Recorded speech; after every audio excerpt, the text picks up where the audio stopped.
When it comes to interpreting his violin sonata, it is important to know that Poulenc was quite forthright about portraying himself through his music. He considered his music as his portrait. The poets and his lovers were often important inspiration for his composition. Thus, influence from the poets and his homosexuality plays a significant role in understanding his intention, especially when it is vaguely expressed or even hidden. For Poulenc, it was essential to have a personal connection with the poems he set or the person who wrote them. And this suggests that his dedication to Lorca's death not only means that Poulenc was fond of Lorca and his poetry, but also he felt connected and empathized with Lorca. That is to say, looking into what concerns Poulenc had shared and empathized with Lorca would shed light on the composer's intention.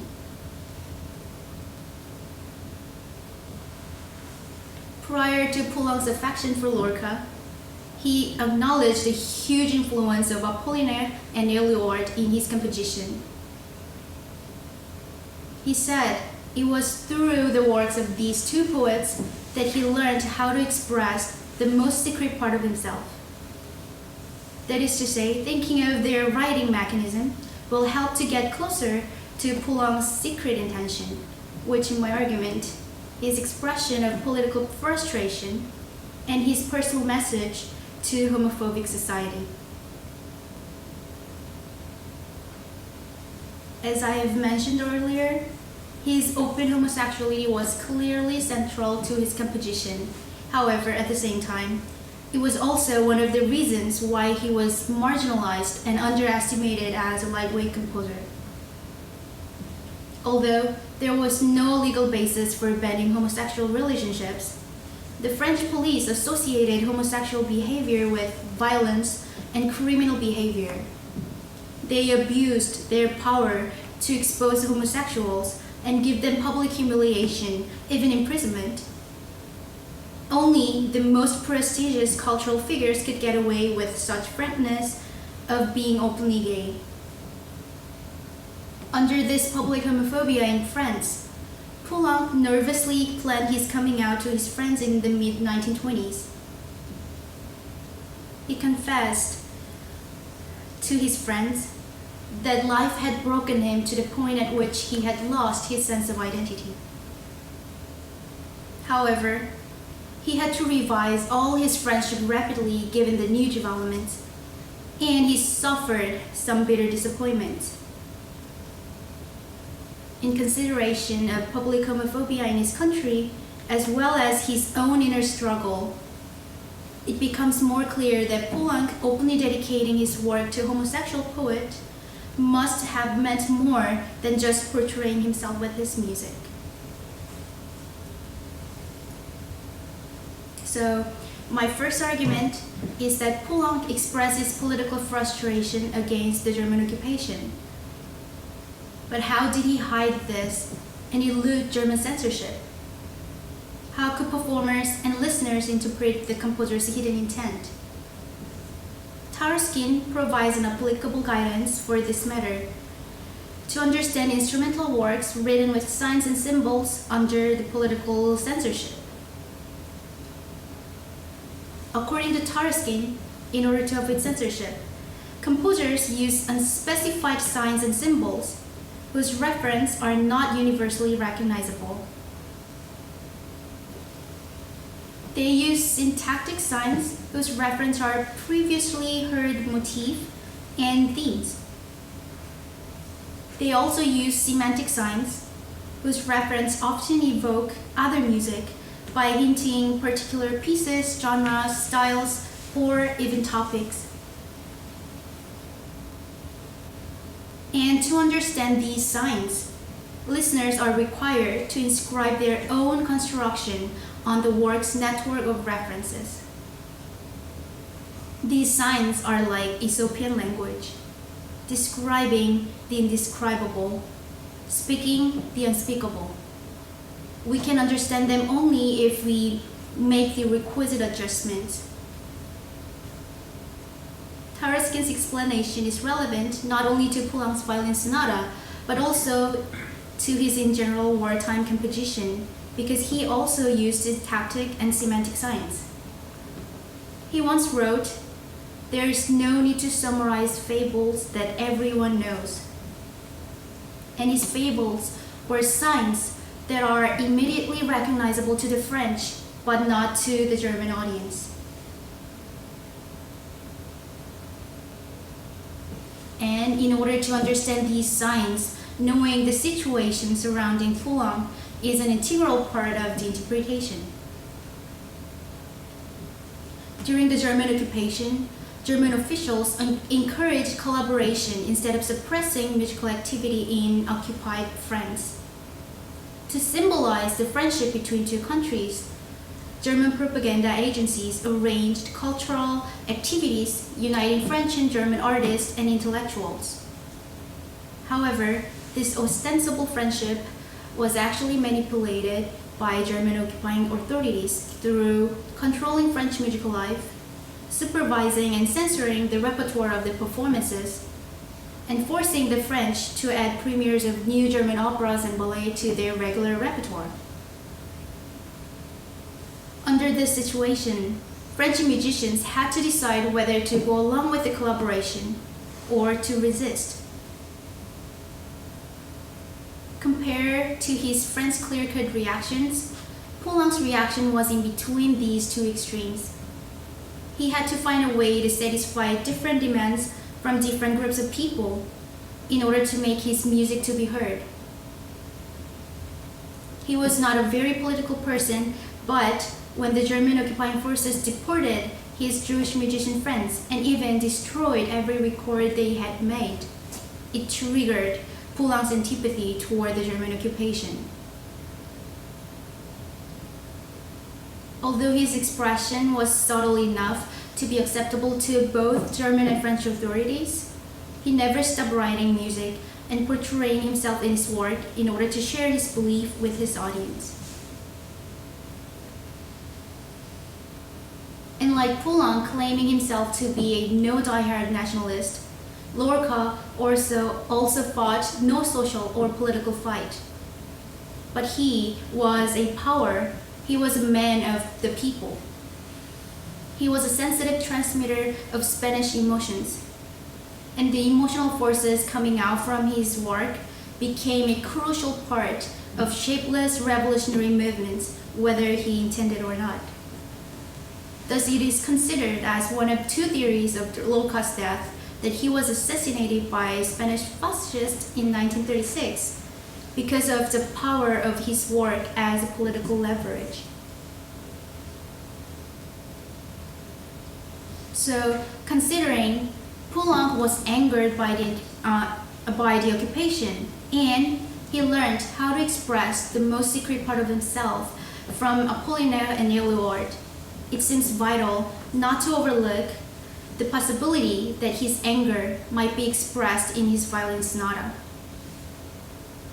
Also considering he valued very much to have a strong connection with the poems and the poets, dedicating the sonata to Lorca makes it more clear that this sonata is not only his lamentation for Lorca's death, but also his expression of frustrated mind against the political situation that his country was going through and Lorca had gone through.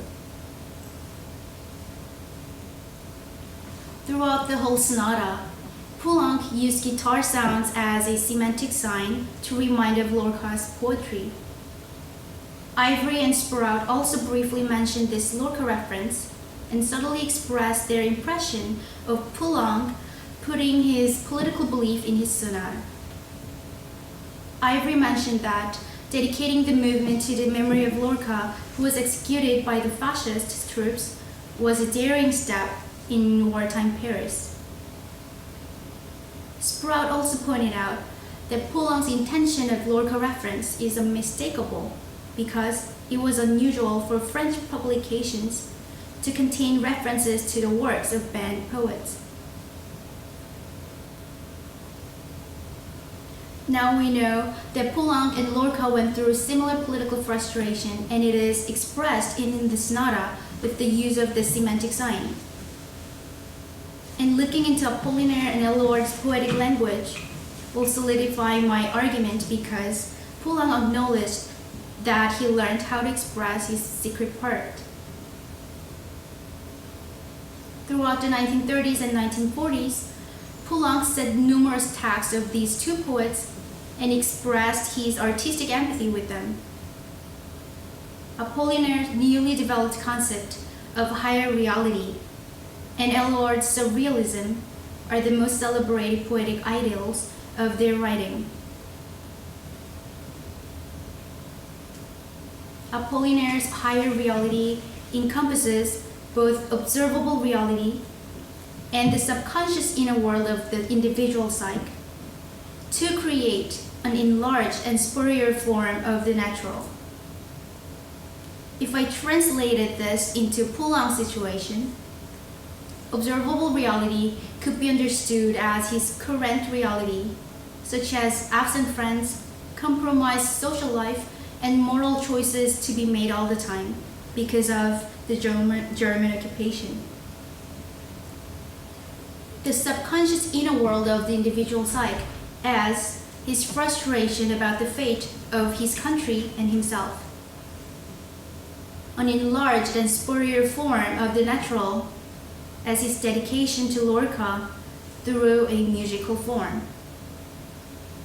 That is to say, by dedicating the sonata to the memory of Lorca, who went through similar struggle and ended up being killed by fascists, Poulenc expressed his frustration toward the political reality through his music. However, this political oppression was not the only similarity that Poulenc and Lorca shared. Poulenc had to face the society's public homophobia. Almost obligatory tacit social dissimulation of homosexuals compelled them to remain shameful and hidden. And this sexual oppression was also what he had in common with Lorca.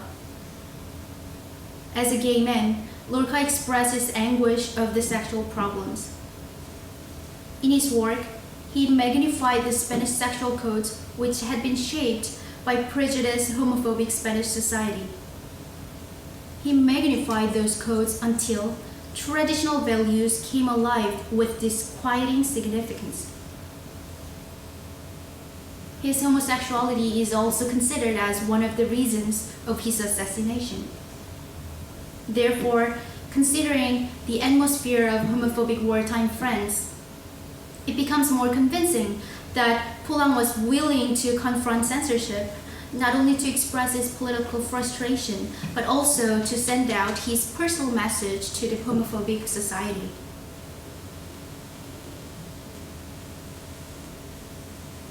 And by looking into his musical choices for juxtaposition in the Violin Sonata, I argue that his message is his hope for better days with better values, that difference can be accepted. Although there's hardly any study connecting Poulenc's Violin Sonata with surrealism, some scholars like Oliver Smith and Daniel Albright noticed surrealistic aesthetic in Poulenc's music because his composition tends to align incongruous borrowed musical materials. And this surrealistic aesthetic is also relevant to the Violin Sonata because it is highly fragmented with different musical ideas and genres. The surrealist writers, including Éluard, used incoherent juxtapositions of familiar images to convey new perception of accepted logic. If I again translated this into musical language, familiar images could be understood as familiar motifs, melodies, or genres. New perception of accepted logic could be the composer's perception of public homophobia. In this sonata, familiar genres that could lead listeners to multiple reference as well as awareness of prevailing perceptions are cante hondo, and tango.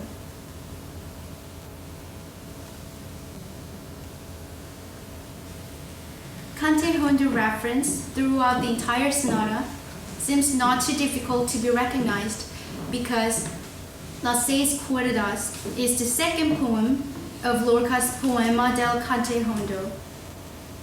As the work's title shows, it was inspired by the Andalusian song form cante-jondo, which was sung by Spanish gypsies and traditionally accompanied by the guitar. Poulenc's use of double octave spacing on the piano,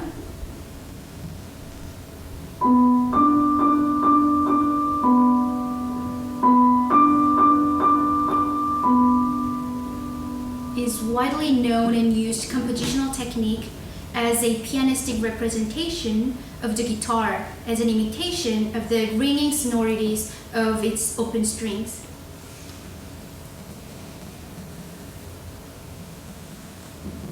Also, single line scale passage,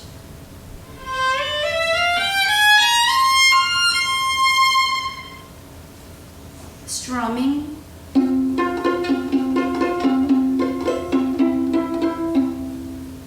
arpeggio, and glissando are frequently used cante-jondo guitar technique. Poulenc's intention to paint Lorca's text with his semantic signs is apparent that he wants to remind listeners of his Lorca reference continuously. And by looking into Lorca's perception of cante-jondo, I argue that Poulenc chose this poem not only to commemorate the death of Lorca, but also, more importantly, to cherish the fact that the poet fought against intolerant morality of the society and sought liberation from it. Lorca's description of the spirit of his cante-jondo supports my argument. In these poems, pain is made flesh, takes human form, and shows her profile. She is a dark woman wanting to catch birds in her net of wind. From Lorca's description, I see the projection of his pain, his profile, and his desire onto his work. His pain at the repression of the society, his profile as a homosexual, and finally his desire to be free from all of it. As I mentioned earlier, Poulenc would not choose Las Seis Cuerdas if he did not feel empathized with the poem, which means Poulenc chose the text not only to express his sadness, but also to express his empathy with Lorca's desire for liberation from intolerant morality. Familiar guitar sound from cante-jondo now conveys the pain of oppressed humanity.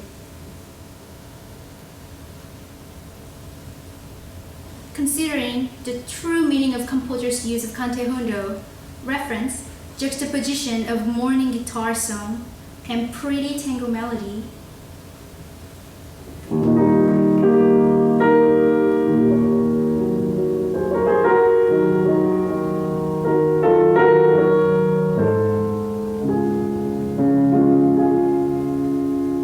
seems somewhat incongruous. However, he did not choose any music for juxtaposition. He specifically chose tango because in fact it reflects his perception of tacit obligatory dissimulation of homosexuality.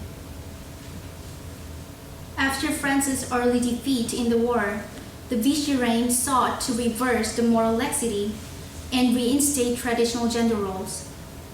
They blamed the nation's inability to repopulate as the reason of the defeat. And this made French homosexuals compelled to remain shameful and hidden. Poulenc also had to go through some disappointments and marginalization because of his open homosexuality. For the Parisian homosexual society before this oppression, The tango became a favorite because of its historical background as the dance for two men. Smith pointed out the possibility of historic and cultural symbolism of Poulenc's use of tango. He interpreted it as the nostalgia for the sexual liberty of the early decades of the 20th century. With Poulenc's sexuality, France's political situation, and Lorca's death in mind, it is almost unquestionable that Poulenc was disheartened by his circumstances. Thus, I agree with the interpretation of tango as the reference of sexual liberty to commemorate Lorca's death. However, I would see this as Poulenc's message toward the prejudiced society and even toward the future generation, rather than see this as nostalgia for the past. I see his message hoping for better days, that difference can be accepted and sexual liberty can be achieved.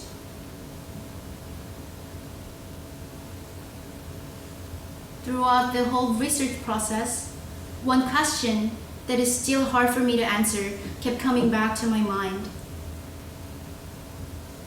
What is resistance?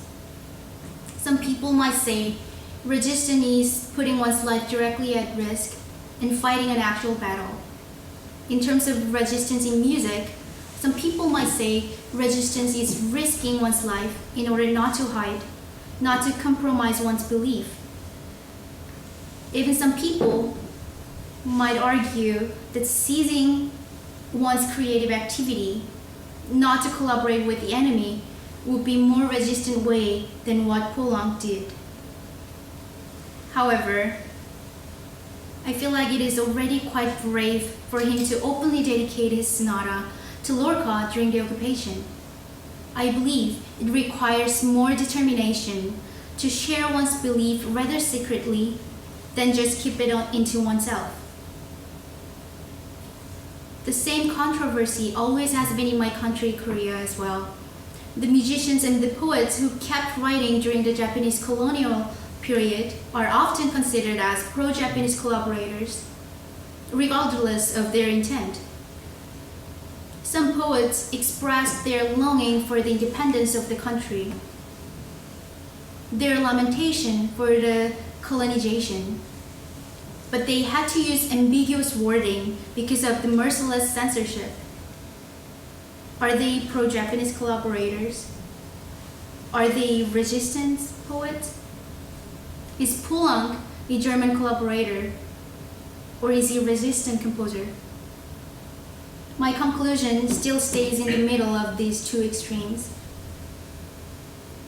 However, it is certain that Poulenc sincerely tried to share his political frustration during the country's hard times. He shared his personal hope for liberation from the intolerant morality with his audience. I believe that it is one of the most important responsibilities for musicians to be honest with themselves, to sincerely put themselves into their music. After that, the very last part of the interpretation is still in your hands.